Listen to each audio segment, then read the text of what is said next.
मा जगदंबेचा गोड असा ललाट प्रपटले अर्जितं कुंकुमां यतो भवानां येन शारदा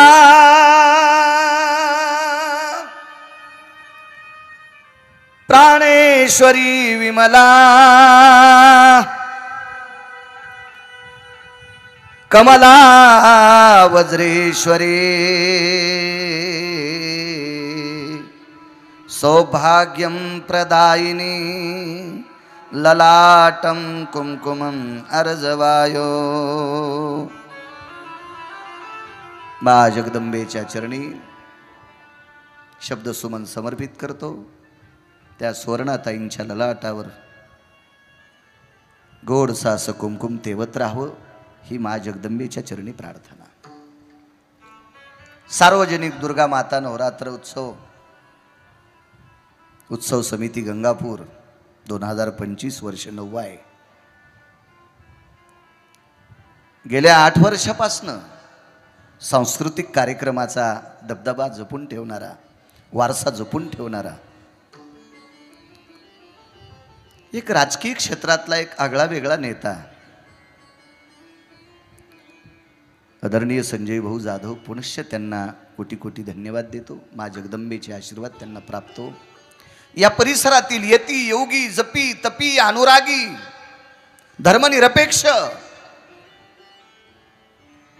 नामधारक वारकरी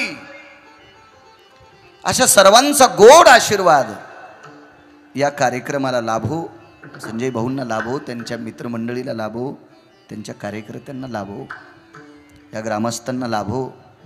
त्या संत मंडळीच्या चरणी साष्टांग दंडवत करतो। आजचा पहिला दिवस आहे, उद्यापासून वेळेत कथा सुरू होईल। मी तसं वेळेतच चालतो, कधी वेळ होणार नाही। सर्वांनी त्या वेळेचं भान ठेवत राहा। श्रीमद भागवत कथा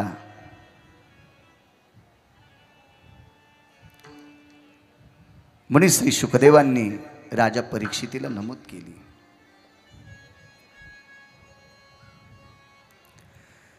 पण या पुराणाचे रचयिते महर्षी व्यास आहेत।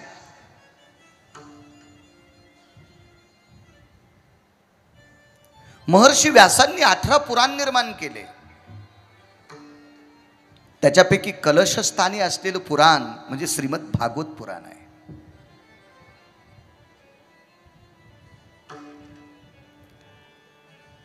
व्यासांचं मनोगत आहे, जगदानंद कंद जगतपती द्वारकाधीश श्रीकृष्ण परमात्म्याचा प्राण आहे। भगवान गोपाल कृष्णाची वाङ्मयीन मूर्ती म्हणजे श्रीमद भागवत कथा आहे। या कथेच्या अक्षरामध्ये गोपाल कृष्ण बघायचे, मात्र ते दिसण्यासाठी ती दृष्टी ठेवा लागेल। पाहता पाहणे सारी दुरी सारोनिया, हा तसं पाहावं लागेल तर तुम्हाला त्या अक्षरात त्या शब्दात गोपाल कृष्ण दिसतील। महर्षी व्यासांचं मनोगत आहे, कशा करता भागवताची निर्मिती। शुकदेवांचा आणि परीक्षितीचा हा पुढचा संवाद आहे। कोण मूळ भागवताचे रचयिते? महर्षी व्यास आहेत। महर्षी व्यास एक दिवस खिन्न आहेत, उद्विग्न आहेत। आपण कधी उद्विग्न राहतो माहितीये का? आपल्या मनासारखी जी गोष्ट घडत नाही का, त्या दिवशी आपण उद्विग्न राहतो।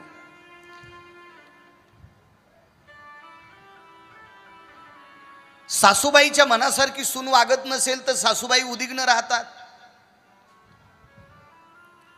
कारभार जर सासूबाई सुनबाईला करू देत नसतील तर सुनबाई सुद्धा उद्विग्न राहतात।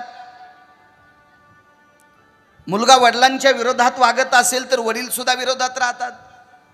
अनाठाई खर्च करण्यासाठी वडील पैसे देत नसतील तर मुलगाही उद्विग्न राहतो। प्रत्येकाचे उद्विग्न राहण्याचे भिन्न भिन्न प्रकार। माझ्या व्यासांचा तो उद्विग्नपणा नाही। व्यासांनी विचार केला, निर्मितो पुराणो भवाहा 17 पुराणाची निर्मिती केली, त्याची रचना किती असेल कल्पना करा, किती श्लोक असतील. सज्जन श्रोत्यांनो, या महाराष्ट्राच्या मातीमध्ये 10-5 अभंग, 10-5 ओव्या, 10-5 श्लोक. माझ्यासारखी 4-2 श्लोक पाठ करणारी इडपट गिरगावकर महाराष्ट्राच्या कोपऱ्या कोपऱ्यात फिरत राहतात.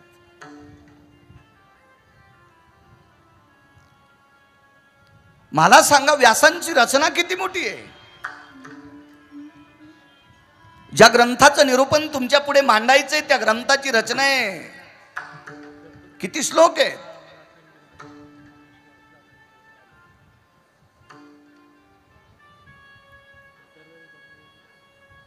18,000 श्लोक.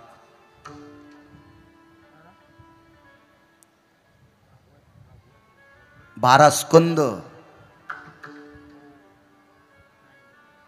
विठ्ठल स्कंद वदे 12 नवमहासंपविला सारा. श्रीमद भागवताची मूळ आरती.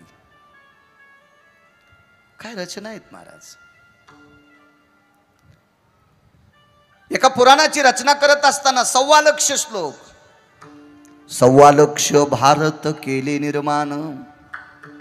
तया प्रति प्रश्न केला जन्मे जयान. समूळ सांगा मजला पूर्वज कथन. हे 1.25 लाख भारत केले निर्माण.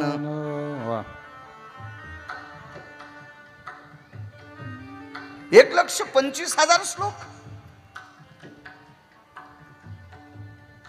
त्याच्यातला एकही श्लोक कुठ नाही.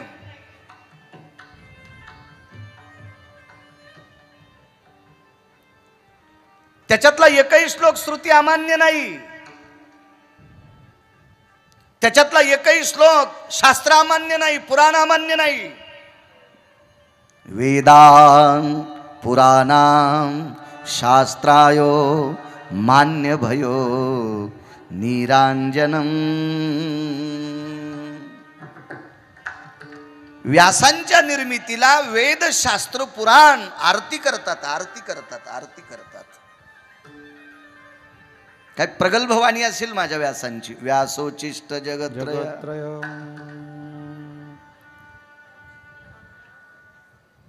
परवाला आमचे एक मित्र भेटले मागच्या आठवड्यात. ते म्हणले मी 25 श्लोक असे पाठ केलेत महाराज. ते म्हणत असताना पुढच्याचं अंतःकरण असं थरथर कापते. मी त्यांना म्हणलं ठीक आहे, ती तुमच्या स्वराची ताकद असेल, पण श्लोक व्यासांचे आहेत.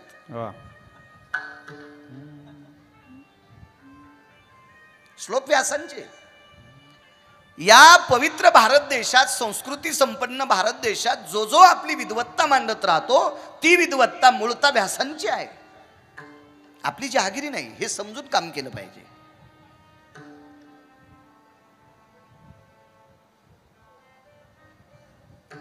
आमचे मित्र एके दिवशी म्हणे माझं भागवत ऐकायला. मी म्हणलं तुझं भागवत तुझी बायको ऐकायची नाही, भागवत कृष्णाचं आहे, सांगायला तू आहेस. तुझं भागवत कसं ऐकते. भागवत गोपाल कृष्णाचं आहे, तुझं नाही. माझं कीर्तन, कीर्तन आपलं कसं होईल. आपली चर्चा आहे, आपला संसार आहे. कीर्तन देवाचं आहे. कीर्तन पंढरीतल्या मालकांचं आहे. कीर्तन काशीतल्या मालकांचं आहे.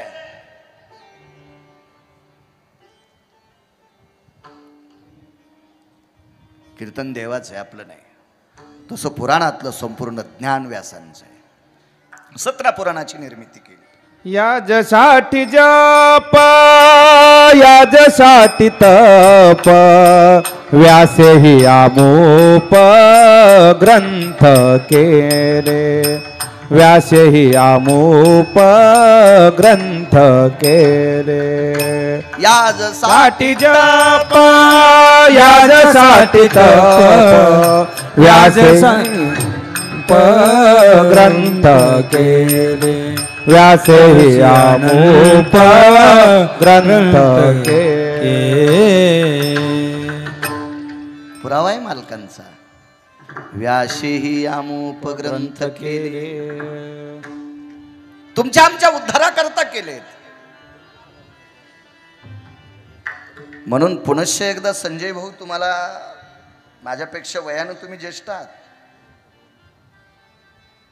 तरी पण या गादीवर बसल्यामुळे विनंती करतोय, विश्वाच्या मालकाने तुम्हाला सदृढ आयुष्य देवो आणि मिळालेल्या आयुष्यात तुम्हाला राजाश्रय प्राप्त हो. आणि तो राजाश्रय प्राप्त झाल्याच्या नंतर आपली धर्म संस्कृती जागरूक ठेवण्यासाठी तुम्ही असेच सांस्कृतिक कार्यक्रम ठेवो, ही तुम्हाला विनंती करतो.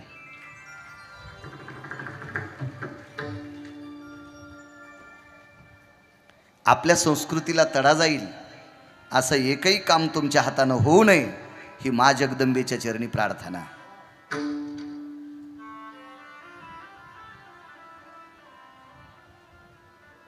पद येतील पद जातील, याच्या मागची राजे झाली आली गेली, तीच अवस्था संजय भाऊ आपली. पण माणसाच्या जीवनातला सात्विक संदर्भ आहे तो चंद्र सूर्य येतोपर्यंत जिवंत राहतो, ती सोबतची शिदोरी आहे. असा उत्सव साजरा करणं, नाही तर महाराष्ट्राची फारशी उत्सव पाहिली. शारदीय नवरात्र महोत्सव काय असतो माझ्या माईंनं तुम्हाला उद्यापासून सांगत राहील. आज पुराणाची निर्मिती आहे का, नुसते उपास धरणं, 2-3 टाइम साबुदाणा घेणं, वरईच्या दसम्या खाणे, याच्यासाठी शारदीय नवरात्र उत्सव नाही. सांगेल मला फक्त आशीर्वाद द्या तुमचं लेकरू समजून, उद्यापासून बोलण्याचा प्रयत्न करेन. महर्षी व्यास उदिग्न येत, आणि ज्या वेळेला माणसाचं मन उदिग्न होत असतं संजय भाऊ, त्यावेळेला साधू बघितला पाहिजे. आपल्या उदिग्न मनाला प्रसन्न करण्याची ताकद साधूत असते. तुम्हाला असं वाटतंय का देव उदिग्न नसतो म्हणून? पंढरीतला मालक सुद्धा एकदा उदिग्न झाला. आईसाहेबाचं मालकाचं भांडण झालं. पंढरीतल्या मालकाचं वैकुंठात आईसाहेबाचं आणि मालकाचं भांडण झालं. रुक्मिणी आईसाहेबाचं, लक्ष्मी आईसाहेबाचं आणि मालकांचं भांडण झालं. एका कारणाकरता या विश्वातली एक तेजस्वी तपस्विनी विटेवरच्या मालकाच्या मांडीवर बसली होती वैकुंठात.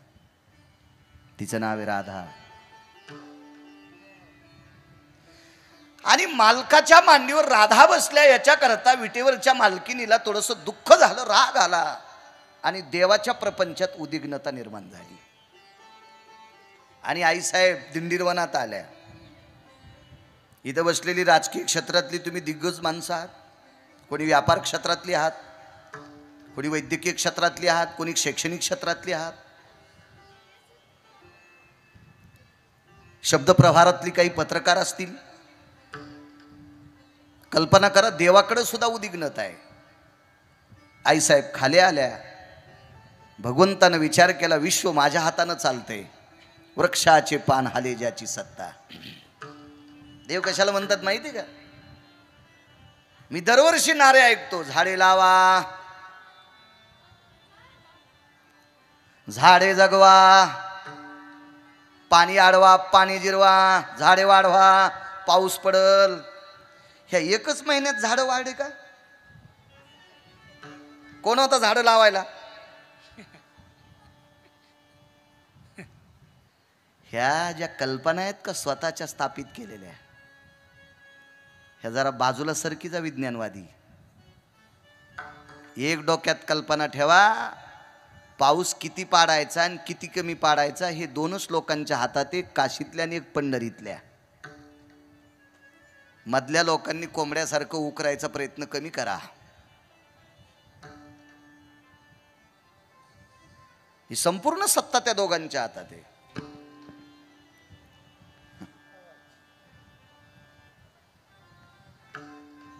एक जण मला म्हणला, पाऊस पडायचं मी सांगतो, बंद करायचं येतं का तुला?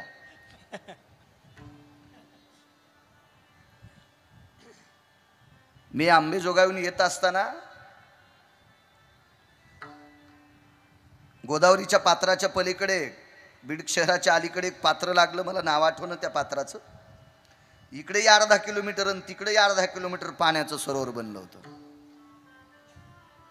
महाराज बंद करायची ताकद आपल्यात नाही, ही त्याच्याच हातात आहे, त्याच्याच हातात आहे. आणि त्यालाही उद्विग्नता आहे, तोही उद्विग्न आहे. शेवटी ही उद्विग्नता संपवण्यासाठी एका साधूची मदत घ्यावी लागली. आणि त्या साधूनं सांगितलं, विश्व तुमच्या नावावर जगतंय, तुमच्या संसारात कलह नकोय, तुमच्या प्रपंचात कलह नकोय. एक सांगू, तुम्ही एखाद्या मित्राच्या मुलाला सांगत असाल, अरे तू आई वडिलाला सांभाळ, तुम्हाला अधिकार त्याच दिवशी येऊ शकतो तुम्ही स्वतः तुमच्या आई वडिलाला सांभाळायचे अधिकारी असावे.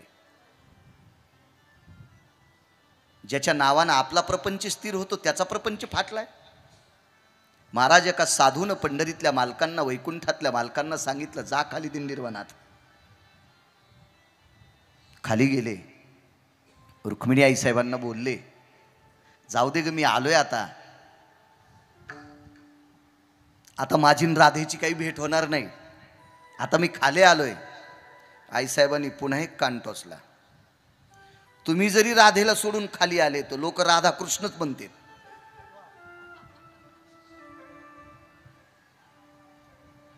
तर पंढरपुरातल्या मालकाला एका संतांनी शांत केलं, देवा आता राधा कृष्ण म्हणायचं नाही, आता विठोबा रुक्माई म्हणायचं.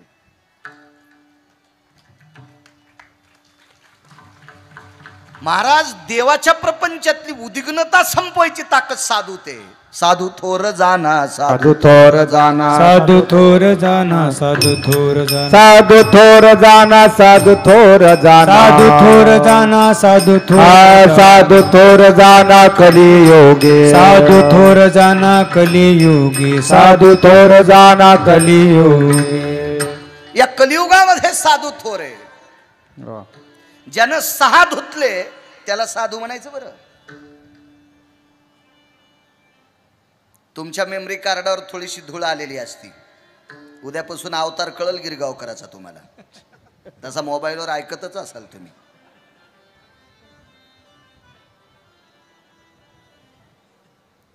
धर्महीन, पुरुषार्थहीन,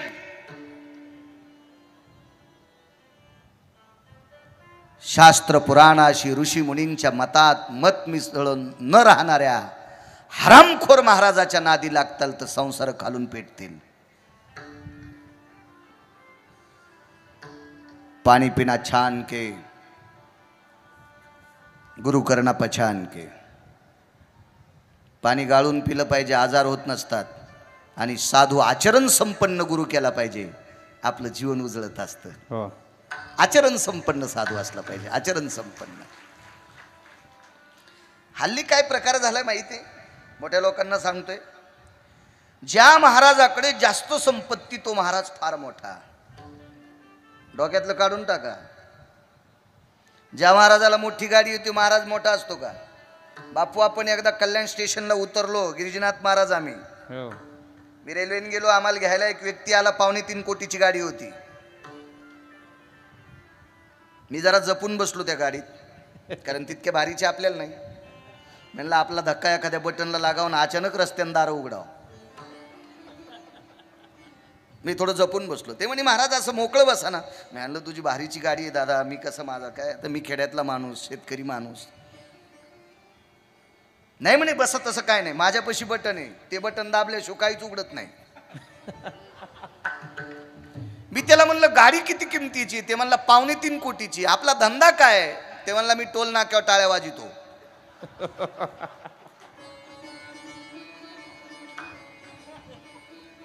मी 1 महिनाभर शेंडी खाजीत होतो.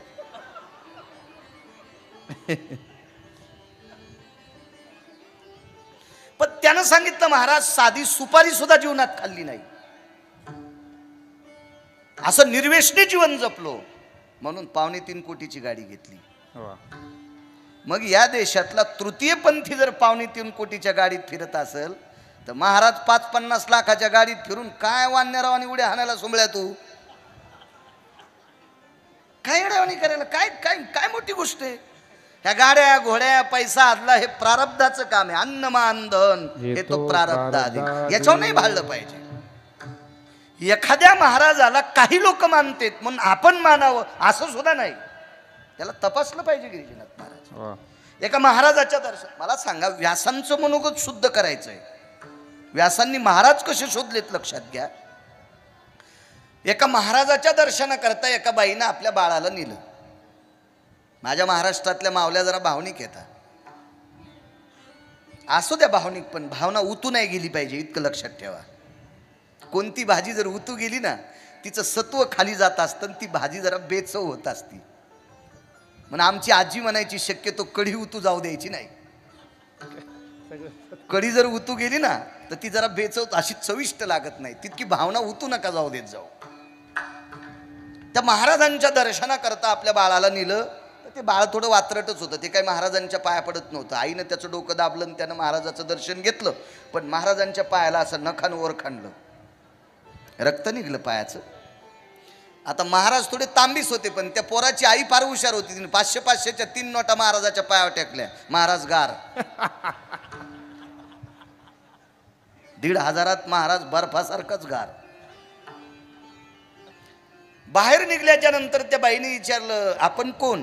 म्हणलं मी गिरगावकर आहे. महाराजांचं दर्शन घ्यायचं का? म्हणलं मी दर्शन घेण्यासाठी नाही आलो, महाराजांनी आमच्या इथून 4 क्विंटल गहू आणलेत, 2 महिने झालं त्याचे पैसे देत नाहीत, मी ते पैसे मागायला आलो. ती बाई म्हणली अहो गिरगावकर महाराज तुम्हाला कळतंय का, इतकी लोक त्यांच्या पाया पडते, तुम्ही 4 क्विंटल गहू त्यांना देऊन टाका ना. म्हणलं बाई दिली असते ग, पण ते शेतातले गहू आहेत घरच्या, मला काय भागवतात आलेले नाहीत, ते घरच्या शेतातले आहेत ना, मी रात्री बेरात्री मोटर लावायला गेलो ग. नाही बाई मग तुम्ही द्यायला काय हरकत येते, एवढी मोठी महाराज. म्हणलं तू त्यांना मोठं म्हणते का? हो मी माझ्या बाळाला दर्शना करता आणलंय. कशा करता दर्शन? माझा मुलगा 3 वर्ष झालं पहिलीतच आहे, ह्या महाराजांचं दर्शन घेतल्यावर दुसरीच जाईन. मी म्हणलं बाई तुला लक्षात असू दे, ज्या महाराजांच्या पाया पडायला मुलाला आणलंस त्या महाराजाच्या मुलाला 20 वर्षापासून डोक्याच्या गोळ्या चालू येतात.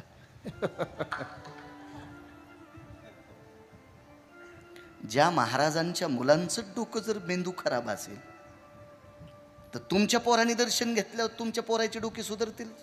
संजू भाऊ कसं शक्य आहे? म्हणून महाराज हा सात्विक शोधला पाहिजे. आज भला अभ्यास नसू द्या, या संप्रदायाची ओळख अभ्यासानं नाही आचरणानं आहे. शुद्ध आचरणा चुकू नको, शुद्ध आचरणा चुकू नको, शुद्ध आचरण चुकू नको, शुद्ध आचरण चुकू नको.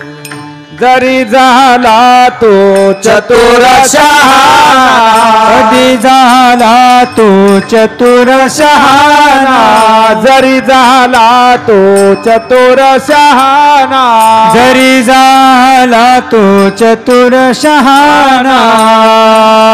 शुद्ध आचरणा चुकू नको, हो शुद्ध आचरणा चुकू नको, शुद्ध आचरणा चुकू नको, हो शुद्ध आचरणा चुकू नको. काय गोड वाक्य माझ्या मालकांचं. जरी झाला तो चतुर शहाणा, शुद्ध आचरणा चुकू नको. देवा वेद करतलेत, शास्त्र करतलेत, पुराण करतले, गाथा करतले, ज्ञानेश्वरी करतले, पण बापानं जिच्या सोबत लग्न लावून दिले ती ओघळता जगातल्या प्रत्येक स्त्रीला माय मन. पृथ्वीवर जितके देश आहेत त्या सर्व देशातला 1 नंबरचा महाराज. आचरणाला किंमत आहे आपल्याकडे. असा एक आचरण संपन्न साधू महर्षी व्यासांना प्राप्त झाले.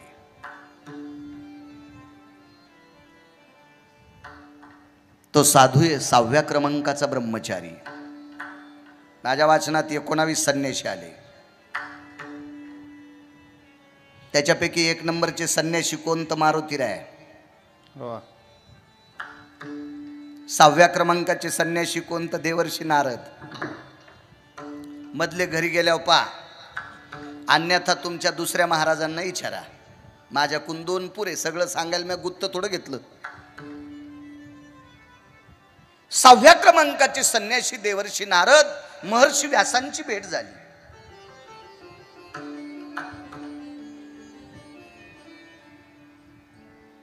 सज्जनांनो, नुसता संन्यासी नाही, सनातन संस्कृती जिवंत ठेवायचं काम नारदांनी केलं. वा.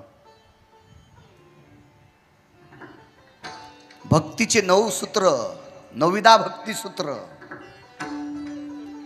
त्या नारदांचं जीवन आहे. आणि या पवित्र भारत देशात सर्वात मोठी किंमत आहे कीर्तनाला. कीर्तन म्हणजे भजन. वा. आणि भजन परंपरेतलं अग्रगण्य नेतृत्व कोण असेल तर देवर्षी नारद आहेत. सुरनर किन्नर नारद तुंबर गाते निरंतर रे. सुरनर किन्नर नारद तुंबर गाते निरंतर रे. माधवा मुरली मनोहर रे. माधवा मुरली मनोहर रे. माधवा मुरली मनोहर रे. सूर नर किन्नर नारद तुंबर. या भक्ती संप्रदायामध्ये, या सनातन संस्कृतीचे, या वारकरी संप्रदायाचे संस्थापक अध्यक्ष भगवान शिवशंकर. भजन परंपरा तिथून, भजन खरी महादेव तिथून परंपरा. आणि या भजन परंपरेमध्ये, या संकीर्तन परंपरेमध्ये देवर्षी नारद एक आगळं वेगळं स्थान आहे, अनन्य साधारण महत्वाचं स्थान आहे. आणि तो महात्मा व्यासांना प्राप्त झाला. आता काही मोजमाप करत असताना व्यास मोठे का नारद मोठे हे नाही बघायचं. हे बघायचं नाही. हे नाही बघायचं. 500 एकरवाला मालक 1 लिटर दूध पेत होता. जमीन 500 एकर, पण रोज 1 लिटर दूध प्यायचा. पण त्याला गायची म्हशीची धार काढता येत नाही. ज्याला गुंठाभर जमीन नाही गिरिजीनाथ महाराज, ते गायची धार काढायचं आणि 500 एकरवाल्याला दूध द्यायचं. श्रेयवाद कोणाचा? कर्मवाद कोणाचा? कर्तव्यवाद कोणाचा? घेत असेल मोबदला, पण गायची धार काढता येते. असेल 500 एकर जमीन, पण त्याला वासरूही सोडता येत नाही. म्हणून त्यानं कधी कधी उदात्त अंतकरणाने म्हणावं, गेल्या 20 वर्षापासून माझ्याकडे काम करणारा नोकर मला दूध पाजतोय. नाही तर कधी कधी कशी अवस्था होती माहिती का, एका माणसाकडे 7-8 म्हशी, त्याच्यातल्या 4 जणलेल्या. आम्ही घरी गेलो, म्हणे महाराज चहा कोणता घ्यायचा? म्हणलं कोणताच नको मला. नाही आमच्याकडे 2 दिवस झालं काळा चहा आहे. म्हणलं कशा करता? म्हशी तर 4 जणलेल्या आहेत.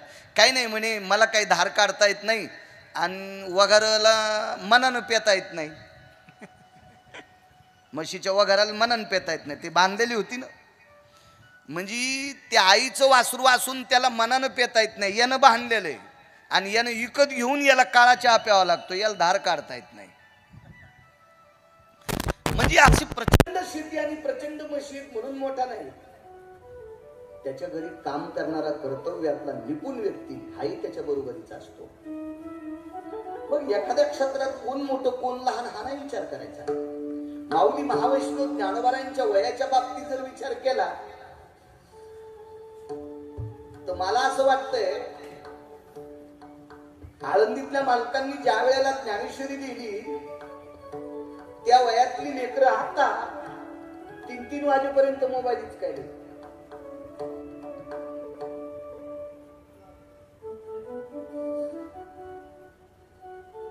आणि आळंदीतल्या मालकांनी विश्वावर जय प्राप्त केला. ज्ञान किती माहिती का?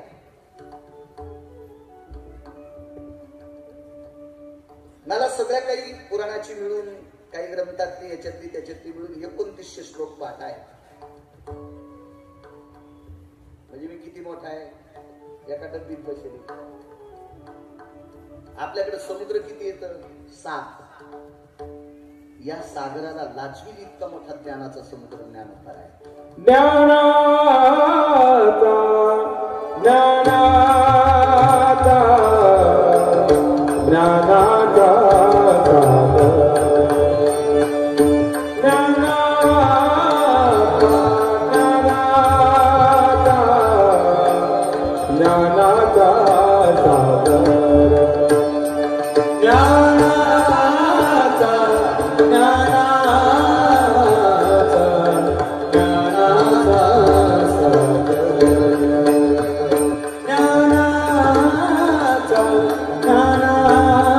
ज्ञानेश्वर ज्ञानाचा ज्ञानाचा ज्ञानाचा सागर ज्ञानाचा ज्ञानाचा ज्ञानाचा सागर सागर ज्ञाना. तसं व्यासांच्या आणि नारदांच्या वयातली तफावत बघायची नाही. एखाद्या व्यक्तीच्या भक्तीच्या कर्तव्यातला अंक मोठा असतो, त्या अर्थी नारद आहेत. भेट झाली, उदिग्नत आहे. उदिग्नो को भवा, माझ्या भाषेत सांगेल खिन्न को भवा, अप्रसन्न को भवा. आपण नाराज का आहात? आपण खिन्न का आहात? नारदांनी प्रश्न केला. नारदा, माझ्याकडे एवढी संपत्ती आहे पण समाधान नाही. मला असं वाटते पुन्हा पाहिजे, पुन्हा पाहिजे. ही नाही, ही नाही. आम्हा घरी धन शब्दाची चरत्ने. महाराज, या संत लोकांची श्रीमंती म्हणजे ज्ञान. या संत लोकांची श्रीमंती म्हणजे रचना, ती काव्य, ती त्यांची श्रीमंती आहे. वेगाच सांगतो, देवर्षी नारदांनी नमूद केलं, महर्षी आपण एका पुन्हा पुराणाची निर्मिती करा. ते पुराण म्हणजे 18वं पुराण, अष्टादश पुराण.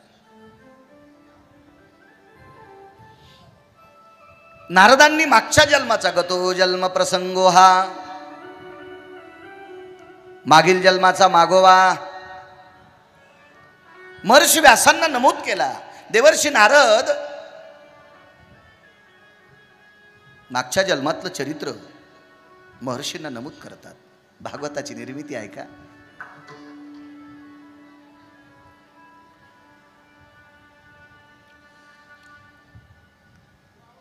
पित्याचं सुख मानवलं,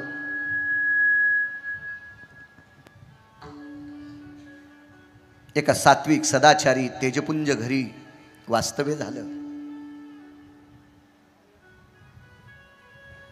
वैकुंठवासी चक्रांकित महाराज सांगायचे,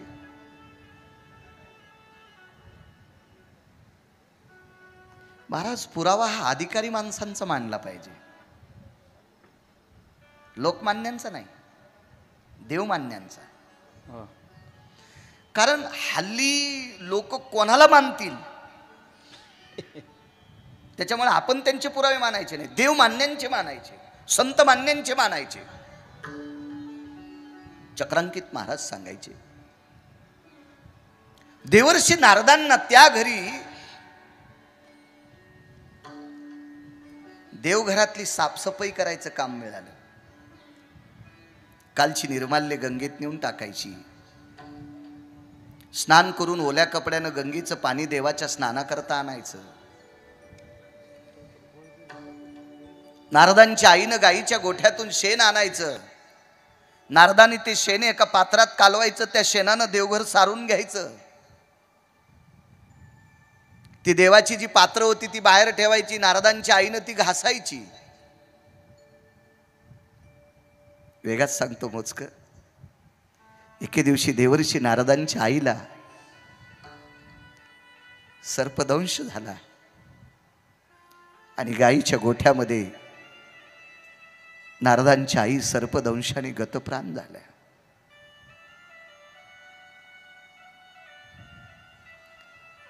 महर्षी व्यास मागचं चरित्र नारदांचं श्रवण करत होते. पूज्यश्री महर्षी बाबा गेले याचं दुःख मला आईनं जाणवू दिलं नाही, पण आई गेल्यामुळं दिशा पोरक्या झाल्या. आकाशाची पोकळी भयावह वाटत होती. उदासीनता अंतकरणामध्ये चक्र फिरवत होती. अशा वेळेला एका व्यक्तीनं सांत्वन केलं आणि विश्वाच्या मालकाचा धावा केला. तो जगन्निवास प्रगट झाला. गोपाल कृष्ण भगवान की जय. बोल भवानी माता की जय. आणि मग माझं आठवण करा, माझं स्मरण करा, मी तुम्हाला भेटत राहील. हा एक पुरावा आहे. आणि अजून 3 पुरावे व्यासांना प्राप्त झाले. हा एक, असे 4 पुरावे प्राप्त झाले. आणि मनातली उद्विग्नता संपली आणि महर्षी व्यास समाधी अवस्थेत बसले. समाधी एक योगाची अवस्था आहे, एक ध्यानाची अवस्था आहे. आणि त्या समाधी अवस्थेत नारद देवर्षी व्यास बसायचे. आणि समाधी उत्थान झाली की देवर्षी महर्षी व्यास मुखारविंदातून त्यांच्या श्लोक पडायचे.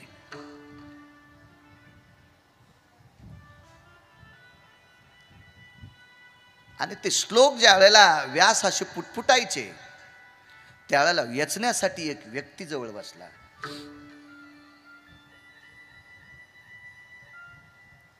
महाराज, त्या व्यक्तीचे कान फार मोठे होते.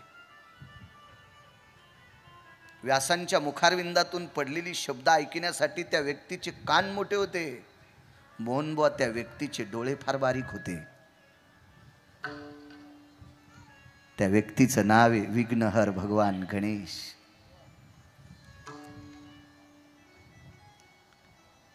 एक माहिती आहे का तुम्हाला, कान माणसानं कधी बी मोठे ठेवायचे. कशा करता? एखाद्या हलकटानं आपली निंदा जरी केली तरी ती सामावून ठेवायची ताकद त्याच्यात असली पाहिजे. याच्याकरता कान मोठे ठेवत जा.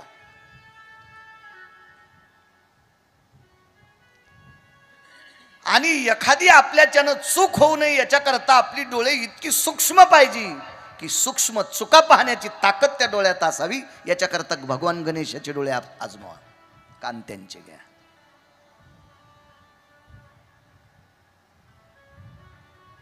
तुम्हाला एक माहित आहे का, कान, डोळे आणि तोंड, मानवी शरीराला ह्या 3.5 हाताच्या मोबाईलला 9 छिद्र येतं. त्याच्यातले सगळ्यात बदमाश छिद्र कोणते असतील ते हे. म्हणून देवा पूजा करताना तुम्ही पाठीला पाणी लावा म्हणत नाहीत. नेत्राजमन हे फार बदमाश आहे ते 2 छिद्र. परांगणा सुंदरा अलंकार मंडित नटे जाना पाहलिया पाप मना चक्षुद्वारे धावतसे. लक्षात ठेवा, नवरात्र म्हणजे उदोनारी शक्तीचा आहे. अजून लक्षात ठेवा पुरुषांनो, या भारत देशाची ओळख या विश्वातल्या पुरुषांमुळे नाही, या देशातल्या स्त्रीमुळे आहे.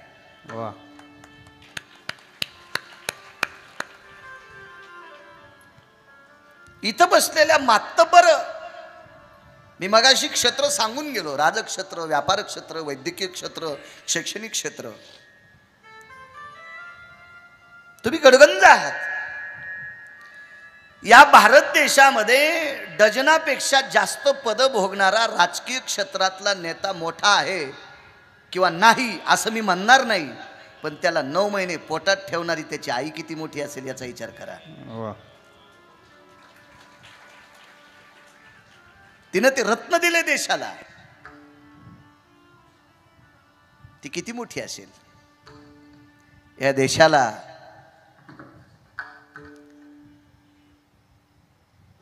आध्यात्मिक सत्तेमध्ये कालच्या काळामध्ये या पवित्र भारत देशाची मान उंचावली पूज्य श्री स्वामी विवेकानंद.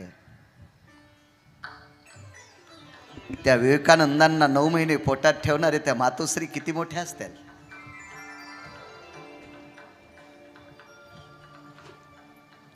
छत्रपती शिवरायांना 9 महिने पोटात ठेवणाऱ्या त्या मातोश्री किती मोठ्या असतील. धर्मनिरपेक्ष महाराणा प्रतापांना पोटात ठेवणाऱ्या त्या मातोश्री किती मोठ्या असतील.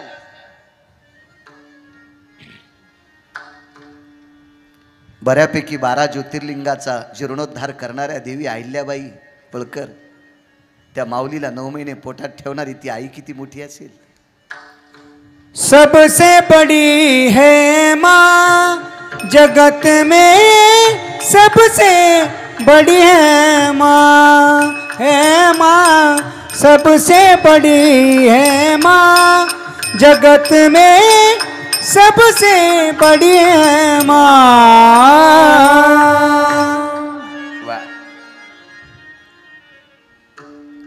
गोड शब्द रचना आहे. चला, या विश्वात सर्वात मोठी आई आहे. शिक्षणाची गंगा पांगवणाऱ्या सावित्रीबाई,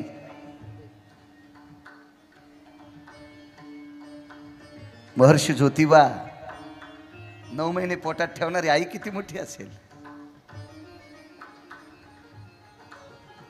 एक ऐकता नाव छोटस.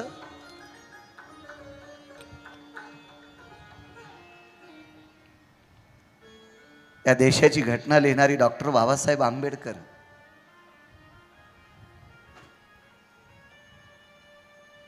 त्या व्यक्तीच्या खांद्याला खांदा लावून संसार करणारी कधी रमाबाईची ओळख आहे तुम्हाला. काय परिस्थिती असेल, तिलाही पोटात ठेवणारी माऊली किती मोठी असेल.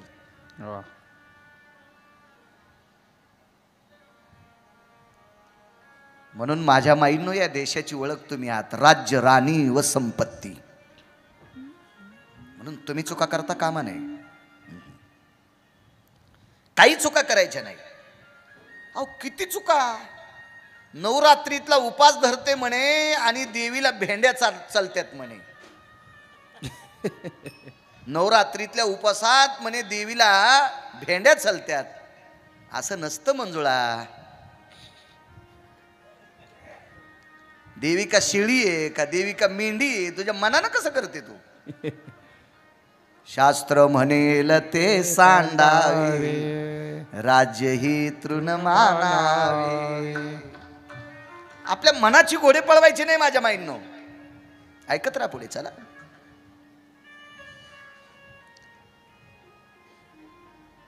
हे 4 पुरावे महर्षी व्यासांना प्राप्त झाले आणि महर्षींना समाधी लागायची. समाधी श्लोक सुचायचे. समाधी उत्थान झाल्याच्या नंतर मुखारविंदातील ते श्लोक बाहेर पडायचे आणि ते टिपण्यासाठी भगवान गणेश लिखाण करण्यासाठी बसले. सिद्धिविनायकं लंबोदरानां गिरिजासुते विघ्ननाशानां बुद्धिरेकं प्रभावो आपाम्पतिनिरानां कृपापात्रेषु ब्रह्मकन्याय जायते. ते भगवान गणेश लिहिण्यासाठी बसायचे. त्याच्यातले काही कुट श्लोक काढले.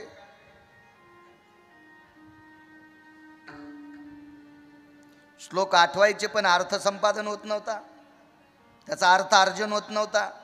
ते श्लोक बाजूला काढले आणि एवढी श्लोक बाजूला केले. त्या रचनेला नाव दिलं श्रीमद भागवत महापुराण.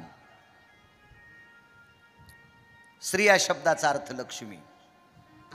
एक लक्षात ठेवा बरं का, पैशाच्या विरोधात बोलणारी बरीपैकी महाराज आहेत.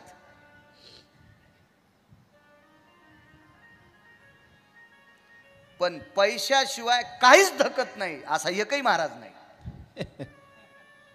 मला तरी पाहायला भेटला नाही. एखाद्या महाराजाला जर पैसे आवडत नसतील तर त्याच्या अंगातलं शर्ट 2000 रुपये मीटरचं आहे, त्यानं कधी आऊत आणले? त्याने कधी सोयाबीन कापली? त्याला कधी तूर फवारता येते?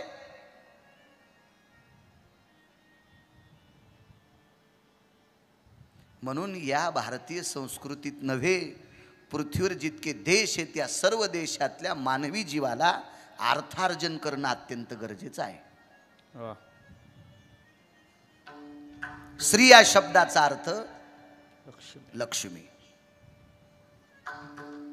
मला सांगा, आदरणीय संजू भाऊ असतील, त्यांचे मित्रपरिवार असतील, त्यांच्यातले राजकीय क्षेत्रातले काही मित्र असतील, व्यापार क्षेत्रातले असतील, माझा शेतकरी राजा असेल पुढे बसलेला, उदात्त अंतकरणाने तुम्हाला विचारतो, असं कधी झालंय का हो? आता सार्वजनिक दुर्गा माता नवरात्री शारदीय उत्सव साजरा करायला आणि मंडपवाल्यानं सांगितलं मी 1 रुपया घेणार नाही. कारण मला असं वाटतं मंडपवाल्याला पण बायको असेल, त्याला असे मोकळे हातवरी करता येणार नाही, कारण त्यानं हात जर वरी केले तर ती घरची दांडा घेईन. कारण हिला तरी 8 हात आहेत, ही तितकं मारित नाही, 2 हातावाली जास्त मारती. जे बावल्यावर चढे त्यांना माहिती आहे. अर्थ लागतो. मी सांगू तुम्हाला, देव करायचा असेल तरी पैसा लागतो.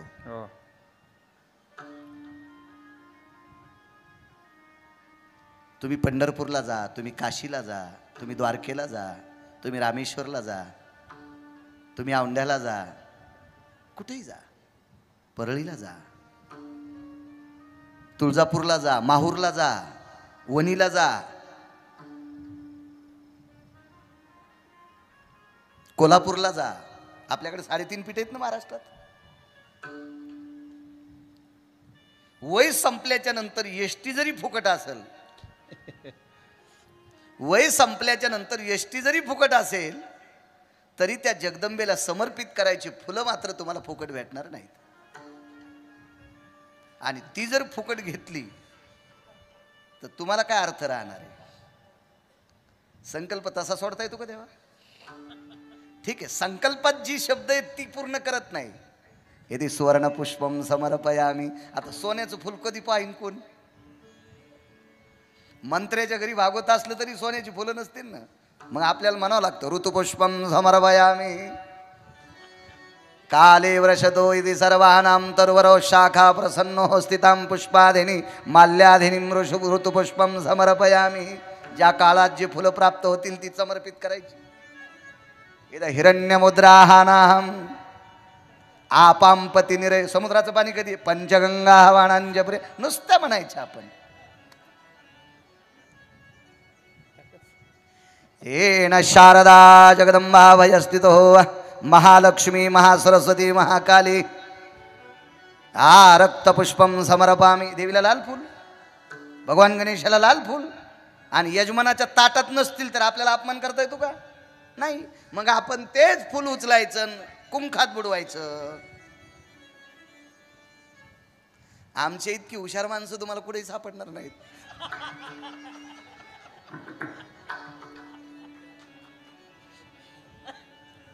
यदि गंधासार्जितं माल्याय स्वपुष्पेनासितं आरक्तपुष्पं जगदंबा समर्पयामी. आम्ही म्हणावं ते पर्व काळ. वेदानां वानिरोर प्रगल्भेषु रसनायां ब्रह्मकन्यानाधिष्ठितां ज्ञानायो सरस्वतीयां रसने फलदुम्राणां वानिरोर्भूषितां हेमपुष्पात्यो. सात्विक सदाचारी पुण्यशील ब्राह्मणांनी सांगितलं हेमपुष्पम समर्पयामी. तुम्ही साधं बकुळाचं फुल जरी समर्पित केलं तरी सोन्याचं फुल समर्पित केल्याचं पुण्य प्राप्त होते. वाणीची ताकद असते.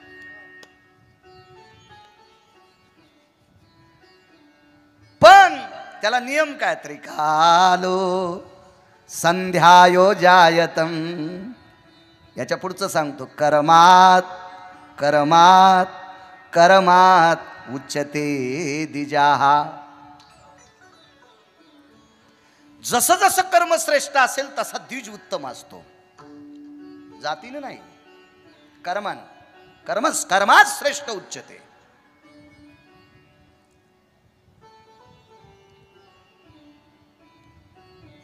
म्हणून स्त्री म्हणजे लक्ष्मी, लक्ष्मीशिवाय नाही. आपण संसारातली माणसं आहात, मी सुद्धा. बरं ठीक आहे, कोणी चमच्याभर चिखलानं भरला असेल, कोणी वाटीभर भरला असेल, कोणी गाडीभर चिखलाने भरला असेल, पण चिखलाने भरला संसाराच्या. तर प्रपंचामध्ये घरातल्या सगळ्या लोकांचं जीवन सुखी आणि मनोगत शांत ठेवण्यासाठी अर्थ लागतो. धनवंत पुरुषाशी स्त्री लवथव करी कैसे. याच्या पलीकडचं एक उदाहरण आहे बापू तुमच्या. सदा शृंगार भूषणे कांता लवे बहुमाने. कांता लवे बहुमाने. एक सांगू सज्जनांनो, संक्रांतीला बँकेत ठेवलेले दागिने जर 2 दिवसानं नवऱ्यानं सोडून आणले ना बायकोला, तर ती नंदीबाईला इतकी झुलती. नंदीबाईला इतकी बायको झुलती, नंदीबाईला इतकी. आणि संक्रांतीच्या दिवशी बायकोचे दागिने सोडून आणू नका, ती तुम्हाला झुलीती. तुमच्यावर आरोप करतो असं नाही, मालकांचा पुरावा आहे. सदा शृंगार भूषणे कांतालवे बहुमाने. याच्या पलीकडे सांगतो, धनवंत पुरुषासी नाही नाही, त्या धनाची झाली या तुटी.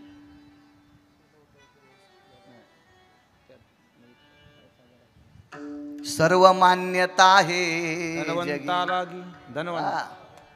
धनवंता लागी सर्व मान्यता आहे जगी. महाराज, अर्थ ज्याच्याकडे त्याला मान्यता आहे.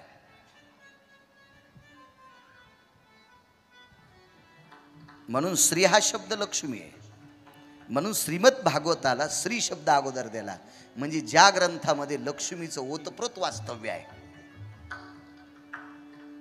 एक सोपं सांगतो तुम्हाला, सोपं. भागवत सांगणारी महाराज किती श्रीमंत आहेत मी ती नाही सांगायचा, पण या पवित्र देशात चालत असलेल्या श्रीमद भागवत कथेच्या कालामध्ये अन्नदान किती होते हा महत्वाचा भाग आहे. कशाची ताकद आहे देवाई? ही लक्ष्मीची ताकद आहे.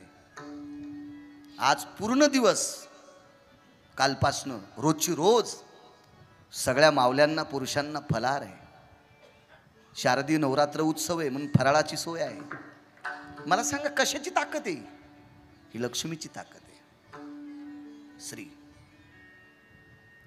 मत भागवत. भागवत भ या शब्दाचा अर्थ आहे भाव. भाव. ग या शब्दाचा अर्थ आहे गहन, आणि त या शब्दाचा अर्थ आहे तत्व. ऐका छोटासा मुद्दा. श्रीमद भागवतामध्ये भाव असावा. आपल्या संस्कृतीमध्ये भावाशिवाय अर्थच नाही. भाव म्हणजे भाऊ नाही. भाव या शब्दाचा अर्थ आहे श्रद्धा. श्रद्धावान लभन्ते ज्ञानम किंवा देवाकारणे भावची तस्मात, किंवा भावा एकासाठी कांदा वाहे आपुल्या. काही न लगे एक भावची कारण, तुका मने आन. विठोबा भाव भाव बोरे खाय भिल्लटीची थोर प्रेमाचा किंवा न म्हणे उचिष्टाथवा थोडे तुका म्हणे भक्ती पुढे किंवा पोहे सुदाम देवाचे फके मारे कोरडे भाव म्हणून भा शब्द आला. किती भाव पाहिजे महाराज. सागराचा अंत लागेल एखाद्या वेळेस. आकाश मोजवे लविती. किती विती आकाश मोजता येईल. बिंदू ते आपांपतीची आयती. समुद्राच्या पाण्यातले थेंब मोजता येतील. वेळ झाला का? वेळ झाला सांगा बरं मला.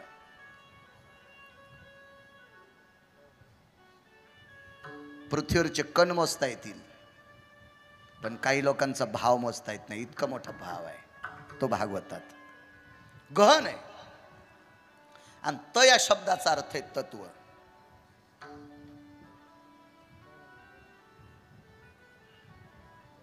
तत्वाशिवाय कुठलंही जीवन चालत नाही. ना तुमचं राजकीय क्षेत्र, ना व्यापार क्षेत्र, ना शैक्षणिक क्षेत्र, ना वैद्यकीय क्षेत्र, ना आध्यात्मिक क्षेत्र. या प्रत्येक क्षेत्रात तत्व लागतंय.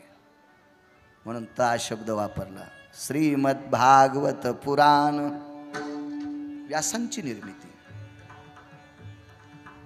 मैत्रेयाचा संवाद आहे. विदुराचा संवाद आहे. महर्षी व्यासांनी श्रीमद भागवताची निर्मिती केली. व्यास कोणाचे पुत्र?